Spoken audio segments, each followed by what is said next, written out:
Hello दोस्तों, welcome to my channel Shashi classes. मैं अपर्णा पांडे आज आपको हिंदी के बारे में महत्वपूर्ण टॉपिक पढ़ाऊंगी जो भाषा से रिलेटेड है। और अगर आपको मेरा वीडियो अच्छा लगे तो प्लीज़ लाइक एंड सब्सक्राइब करना ना भूलें। ये आपके हर एग्ज़ाम जैसे पेट हो गया, टेट हो गया, सी टेट हो गया या फिर किसी भी ऐसा एग्ज़ाम देते हैं जिसके सिलेबस में हिंदी है, वो सभी में आपको ये महत्वपूर्ण है और आपको इससे रिलेटेड क्वेश्चन मिलेंगे। पहले हम जानते हैं हिंदी व्याकरण में भाषा क्या होता है। भाषा भाषा शब्द भाष से बना है जिसका अर्थ है कहना, बोलना तथा उच्चारण करना। अर्थात भाषा वह साधन है जिसके माध्यम से हम बोलकर, सुनकर, लिखकर अपने विचार एवं भावों को आदान प्रदान करते हैं। यानी कि भाषा एक ऐसा माध्यम है जिसके द्वारा हम अपने जानने वाले, अपने रिश्तेदारों और अपने दोस्तों को बोलकर, सुनकर, लिखकर क्या करते हैं, अपने विचारों का आदान प्रदान करते हैं, उनकी बातें समझते हैं और खुद की बातें समझाते हैं। भाषा के 3 रूप होते हैं। पहला मौखिक भाषा, लिखित भाषा, सांकेतिक भाषा। दोस्तों नाम से ही कन्फर्म है, मौखिक मीन्स बोलना, लिखित मीन्स लिख कर, सांकेतिक मतलब संकेत दे करके। चलिए अब देखते हैं इसके बारे में। मौखिक भाषा मुख से बोलकर अपने विचार तथा भाव को व्यक्त करने वाली भाषा मौखिक भाषा कहलाती है। यानी कि उदाहरण क्या है इसका, आपसी वार्तालाप, कहानी सुनाना, कविता सुनाना, समाचार सुनाना इत्यादि। मौखिक भाषा में देखिए क्या हो जाता है, जब आप किसी को कहानी सुनाते हैं, कविता सुनाते हैं, समाचार सुनाते हैं, यह मौखिक भाषा के अंतर्गत आता है। लिखित भाषा क्या होता है, देखिए लिखकर विचारों तथा भाव को व्यक्त करने वाली भाषा लिखित भाषा कहलाती है। उदाहरण पत्र लेखन, साहित्य रचना, समाचार पत्र द्वारा समाचार प्रेषित करना, इंटरनेट, मोबाइल पर संदेश भेजना इत्यादि। ये सब किसके अंतर्गत आता है, लिखित भाषा के अंतर्गत।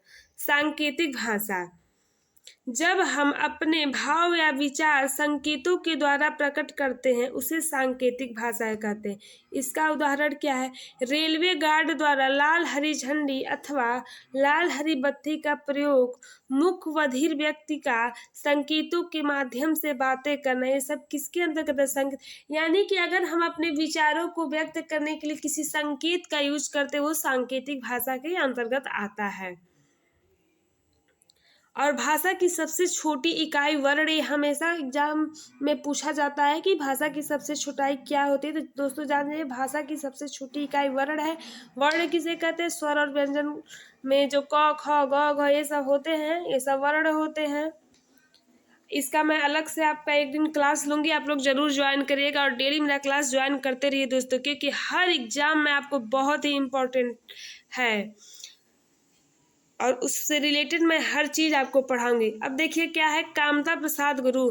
दोस्तों हिंदी में कामता प्रसाद गुरु बहुत ही महत्वपूर्ण भूमिका निभाए हैं। इन्होंने व्याकरण में हिंदी वर्णमाला के बारे में बताया है। इनके अनुसार देखिए भाषा किसे कहा जाता है, जिसके द्वारा मनुष्य अपने विचारों को दूसरों को स्पष्ट रूप से समझा सके उसे भाषा कहते हैं। यानी कि अगर भाषा रहेगा ही नहीं तो हम दूसरों को कैसे समझा पाएंगे कि हम क्या कहना चाहते हैं, या फिर हम कैसे समझ पाएंगे कि वो लोग क्या चाहना चाहते हैं। इसीलिए अपने विचारों को प्रकट करने के लिए या फिर दूसरों के विचारों को समझने के लिए एक हम लोगों को भाषा की ज़रूरत है। एक ज़रूरत, वो माध्यम क्या है, भाषा है। भाषा है तभी हम लोग को एक दूसरे से कनेक्टिविटी में आसानी है। अब देखिए भाषा के अवयव क्या क्या होते हैं, वाक्य, शब्द, ध्वनि, अर्थ, ये सभी क्या है, भाषा के अवयव। अगर ये नहीं रहेंगे तो हमें भाषा समझ में नहीं आएगी और इन्हीं सब से मिलकर भाषा बना होता है। अब देखिए हिंदी भाषा की क्या लिपि होती है। सबसे पहले तो जान जाइए दोस्तों, जितनी भी भाषाएं उन सबकी एक लिपि होती है, अलग अलग लिपि से लिया गया है, जिसमें हमारी हिंदी भाषा देवनागरी लिपि से ली गई है और ये देवनागरी लिपि में लिखी जाती है, जबकि यूरोपीय भाषाओं को रोमन तथा ग्रीक भाषा में लिखा जाता है। अब देखिए बोली और उपभाषा। हिंदी में कौन कौन सी है? तो पहला है क्षेत्रीय भाषा, यानी कि घरों में जनता द्वारा जो बोला जाता है उसे मतलब किसी एक निश्चित क्षेत्र में जो घरों में जनता द्वारा बोला जाए वो क्या होता है? क्षेत्रीय भाषा कहलाता है। और भारत में 436 से ज़्यादा बोलियां बोली जाता है, जिसी में आपका भोजपुरी आ जाता है, बिहारी आ जाता है, सब क्षेत्रीय बोलियां के अंतर्गत आता है। परिनिष्ठित भाषा, जब कोई भाषा व्याकरणिक ढांचे से ढलकर एक व्यवस्थित रूप ग्रहण कर ले उसे परिनिष्ठित भाषा कहते हैं। यहाँ पे गलत हो गया, निश्चित हो गया है, परिनिष्ठित रहेगा। जिसका उदाहरण खड़ी बोली है। हमारे वहाँ क्या होता है, सबसे ज़्यादा खड़ी बोली का यूज होता है क्योंकि इसने व्याकरणिक रूप से ढल के एक अपना जगह प्राप्त कर लिया है और ज़्यादा यूज होता है। अब देखिए राष्ट्रभाषा क्या होता है। किसी भी देश की प्रतिष्ठित भाषा जब व्यापक रूप से बहुसंख्यक जनता की सांस्कृतिक तथा राजनीतिक व्यवहार के भाषा के रूप में सामने आती है उसे राष्ट्रभाषा कहते हैं। यानी कि पूरे राष्ट्र में जो सबसे ज़्यादा बोली जाने लगे और संस्कृति और राजनीतिक व्यवहार में प्रयोग किया जाने लगे उसे राष्ट्रभाषा कहते हैं। हिंदी भाषा का विभाजन में देखिए, सबसे पहले था प्राचीन हिंदी। इसका विकास आर्यों के भाषाओं के प्रभाव में हुआ था। ऐतिहासिक तथा भौगोलिक दृष्टि से हिंदी की 5 उपभाषाएं हैं। पहला है राजस्थानी हिंदी, पश्चिमी हिंदी, पूर्वी हिंदी, बिहारी हिंदी तथा पहाड़ी हिंदी। और हिंदी विश्व की लगभग 3000 भाषाओं में से एक है। हिंदी की आदि जननी संस्कृत है। अब हिंदी का कैसे विकास हुआ तो आप यहाँ से समझ सकते हैं। सबसे पहले लोग संस्कृत भाषा का यूज करते हैं। संस्कृत का ही बिगड़ा हुआ रूप प्राकृत भाषा है। प्राकृत का बिगड़ा हुआ अपभ्रंश है और अपभ्रंश से ही हमें हिंदी भाषा का ज्ञान प्राप्त हुआ था। सामान्यतः हिंदी भाषा को अपभ्रंश का प्रारंभ अपभ्रंश से ही माना जाता है। इसलिए कभी भी एग्जाम में पूछे कि हिंदी भाषा का प्रारंभ कहाँ से हुआ था तो अपभ्रंश से हुआ था। हिंदी भाषा का विकास स्वयंभू कवि से हुआ था। हिंदी में कुल 5 उपभाषा तथा 17 बोलियां हैं। अब देखिए मध्यकालीन भाषा क्या होते हैं। मध्यकालीन भाषा में भाषा के 3 रूप निखर के सामने हैं, ब्रज भाषा, अवधी और खड़ी बोली। ब्रज भाषा में देखिए क्या है दोस्तों, इसकी सर्वाधिक प्रयोग कृष्ण भक्ति कालीन कवियों ने किया है।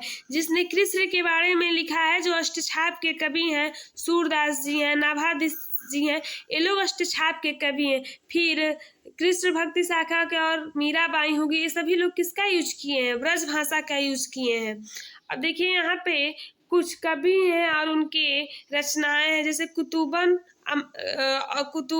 अमरावती जायसी ने क्या लिखा है? पद्मावत, मंझन मधुमालती, आलम माधवानल काम कदला, उस्मान चित्रावली, नूर मोहम्मद ने इंद्रावती को लिखा है, शेख निसार यूसुफ जुलेखा, आसिम शाह प्रेम चिंगारी। खड़ी बोली मुख्यतः, यहाँ पे 2 बार हो गया। खड़ी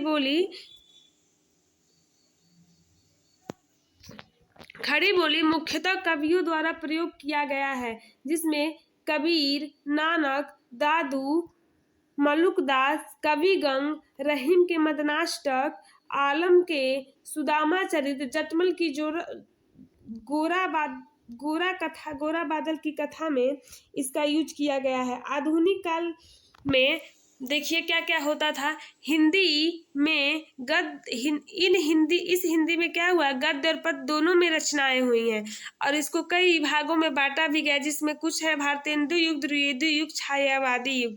दोस्तों मैं इसका अलग से भी एक वीडियो बना दूंगी कि आधुनिक काल को कैसे बांटा गया, कैसे इसका काल विभाजन हुआ है, इसमें कौन कौन से लेखक थे, कौन कौन से कवि है, जिससे आपको आधुनिक काल का हिंदी बिल्कुल अच्छे से समझ में आ जाएगा। तो दोस्तों फिर मैं आपसे एक बार पुनः कहना चाहती हूँ कि अगर आपको मेरा वीडियो अच्छा लगे तो प्लीज़ लाइक एंड सब्सक्राइब करना ना भूलें।